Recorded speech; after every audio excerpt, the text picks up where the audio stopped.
All right. So, welcome to our special edition of the 414 Morning Podcast.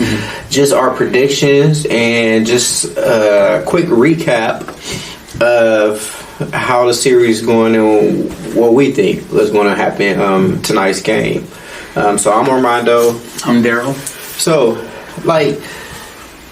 just a quick recap. It doesn't look like Holly is going to play. Nope. You could tell he was laboring a lot throughout the game.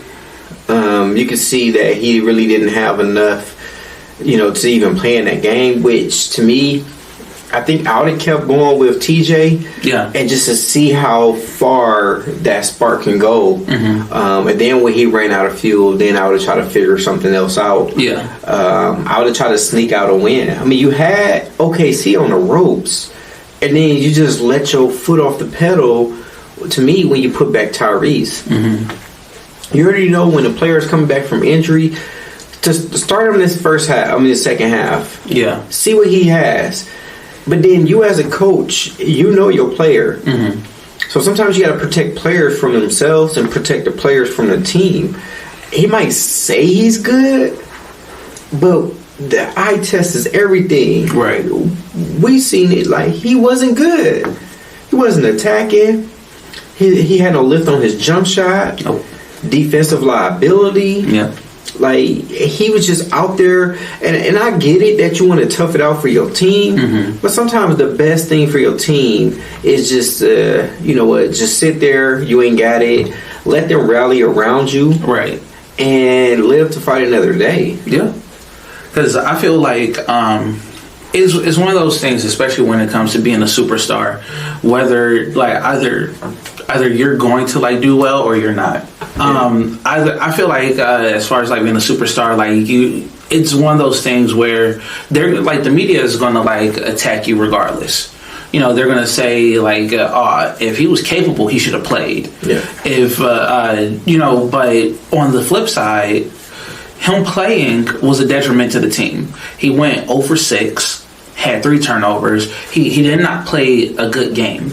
And now they're in the hole 3-2. Yeah. So the interesting thing about it is, to me, TJ is meant to be that spark off the bench. Give you somewhere between 16 and 18 minutes. If you go push it, maybe 20. Yeah. But to me, it's interesting to see what a full game of a high playoff, high intensity, you must win game will be with TJ. Yeah. Because just a full game, can he keep that fire and that pressure and play with that intensity for a full game?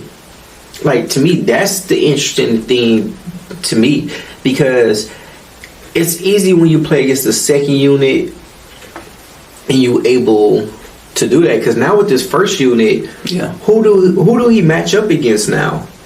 How do you try to hide him on defense? Because he's small, so they instantly would try to post him up. And then now, think about it. So Dort will be on him probably, and Dort just going to just pressure him, which is going to take more of his legs and his energy away. Yeah. And now you have a small backcourt if you start TJ.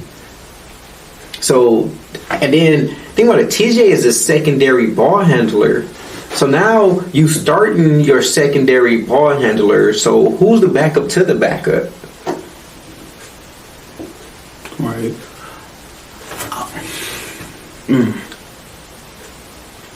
So I don't know. For me, I see because of the crowd. They're going to we're going to do this for Holly. So I see that they're going to play with pace. They're going to play with intensity. They're going to come out all guns blazing. I feel like the crowd's going to be behind them. Must-win game. I can see the Pacers just starting fast, and the Pacers coming off to this big lead. But I don't think the Pacers will be able to sustain the lead. I can see that in the fourth quarter, them running out of gas. And I can see OKC just continuously just keep chipping away at the lead. I can see it being like, what was that, game 4, where the Pacers controlled the game, but the Thunder came back and win. I can see it be one of those. Yeah, I feel like pretty much like what I was saying from the beginning. Like Indiana, they play good basketball, but at the end of the day, like I say, like the Thunder realistically, we're going to like finish this in 6. I think this is it.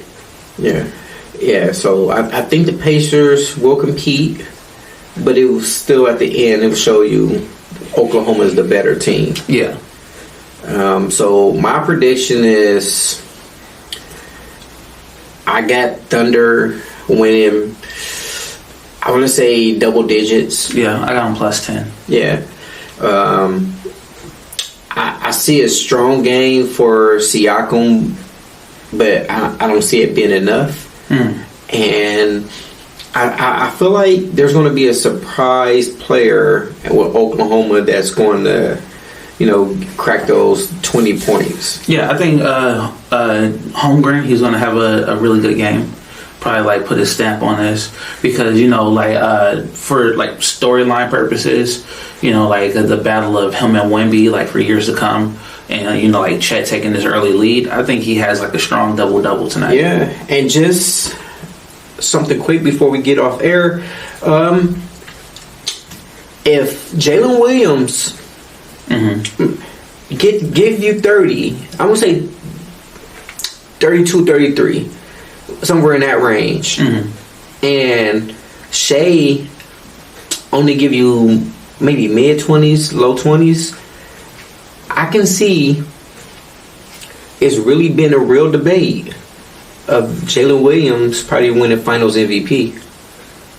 They're just gonna hand it to him. I think they're gonna hand Shea the Finals MVP. Yeah, but I think this is going to be one of those ones where when you look at the numbers, you want to say Jalen Williams easily could have had it too. Yeah, there's going to be an argument to be made. Yeah. So, and I think I said this previously.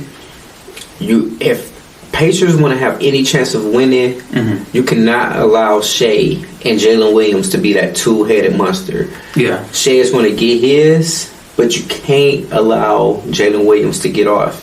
If you do that, then they're screwed. Yeah. So if I see both Shea and Jalen with 20, Thunder win. No doubt. Thunder win. So that's our preview and our predictions of the game that's going on tonight. Let us know what y'all think in the comments. It's been 4:14. It's over. Like the Pacers made it interesting. They made it look good, but it's over. Yeah.